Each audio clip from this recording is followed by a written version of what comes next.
മുന്നോട്ട് പോകാൻ സാധിക്കുകയും തെരഞ്ഞെടുപ്പ് കഴിഞ്ഞ ഒരു കാലഘട്ടത്തിൽ സമൂഹത്തിൽ വിവിധ തരത്തിലുള്ള വർഗീയതയും വിഘടനവാദവും വളർത്തുവാൻ BJP അടക്കമുള്ള രാഷ്ട്രീയ കക്ഷികൾ പലതരത്തിൽ പ്രവർത്തിച്ചുകൊണ്ടിരിക്കുന്ന ഒരു സാഹചര്യമുണ്ട് എന്നത് എല്ലാ സഹപ്രവർത്തകർക്കും അറിയാം.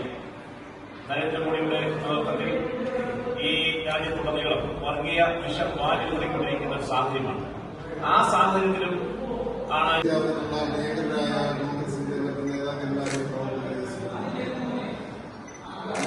മുഖ്യമന്ത്രിയും കേരള പ്രദേശ് കോൺഗ്രസ് കമ്മിറ്റിയുടെ പ്രസിഡന്റുമായിരുന്ന മഹാനായ R. ശങ്കറിന്റെ 115ാമത് ജന്മദിനം ഇന്ന് കോൺഗ്രസ് മണ്ഡലം കമ്മിറ്റികളുടെയും അതുപോലെ തന്നെ DCCയുടെയും KPCCയുടെയും നേതൃത്വത്തിൽ നടക്കുകയാണ്.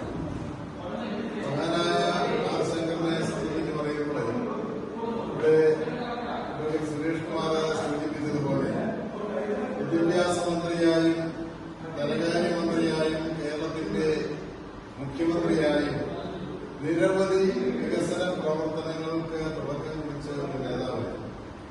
അദ്ദേഹത്തിന്റെ ദീർഘവീക്ഷണം എപ്പോഴും എടുത്തു പറയേണ്ട ഒരു കാര്യമാണ്.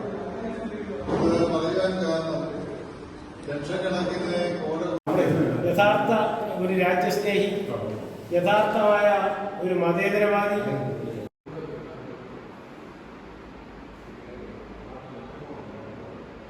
ശക്തനായ തേരാളി എന്നുള്ള രീതിയിൽ ജന്മദിനത്തിൽ കേരളത്തോടൊപ്പം ശക്തനായ തേരാളി എന്നുള്ള രീതിയിൽ അദ്ദേഹത്തിന്റെ ജീവിതത്തെ ഉപയോഗിച്ചു. അതുകൊണ്ടാണ് ഇന്ത്യൻ നാഷണൽ കോൺഗ്രസിന്